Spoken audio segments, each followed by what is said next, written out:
Bonjour à tous, ici votre Captain de route. Aujourd'hui, on va analyser ensemble la 10e étape de ce Tour de France qui a lieu cet après-midi. On se retrouve après une journée de repos en Charente-Maritime et un transfert depuis la Reims. L'étape du jour se déroule aussi en intégralité dans le département de la Charente-Maritime. Départ de l'île d'Oléron, qui avait été le théâtre d'une arrivée du Tour en 1983 pour la 7e étape et la victoire de Riccardo Magrini, vainqueur la même année d'une étape sur le Giro. Les coureurs vont partir le long de la mer vers le sud, en passant par Marennes, Tremblade, Les Mattes, où se trouve le célèbre oiseau de la Palmyre, Saint-Palais-sur-Mer et enfin Royan. À partir de la station balnéaire, les coureurs vont commencer à remonter vers le nord, à l'intérieur des terres. À Saint-Sulpice de Royan, les coureurs vont atteindre le sommet de cette étape, 34 mètres d'altitude, signe qui démontre à quel point l'étape du jour est plate. Le peloton traverse ensuite le Gard et repart en direction de Marennes que l'on a traversé dès le kilomètre 7.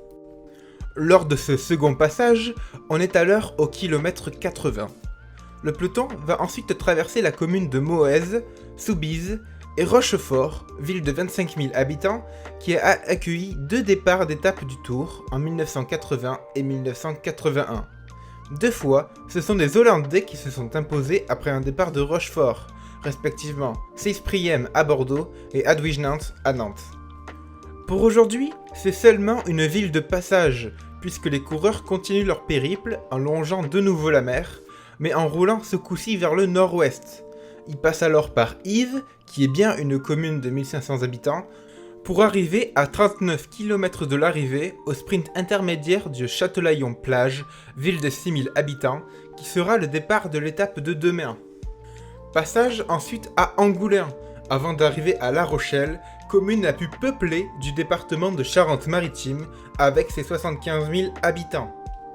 Souvent utilisée par le passé, La Rochelle n'a plus été ville-départ ou arrivée depuis 1983. Ce ne sera pas encore pour cette fois. Les coureurs prennent en effet plein ouest, direction le pont de l'île de Ré. L'étape passe par la commune de La Flotte, avant d'arriver 4 km plus loin à Saint-Martin-de-Ré, commune de 2200 habitants. Ce sera le premier passage de l'histoire du Tour sur l'île, qui servira donc de ville arrivée pour la première fois. Le principal facteur de la journée est simple, il s'agit du vent.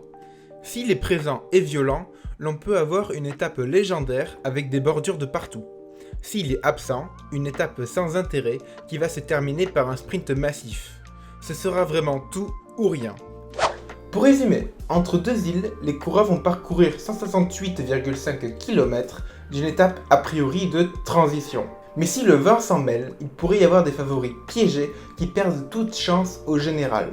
Une étape à surveiller au moindre signe de vent. Voilà pour la présentation de cette 10e étape que j'espère venteuse. On se retrouve ce soir pour le débrief. Je vous mets ici mon pronostic pour aujourd'hui. N'hésitez pas à mettre le vôtre en commentaire.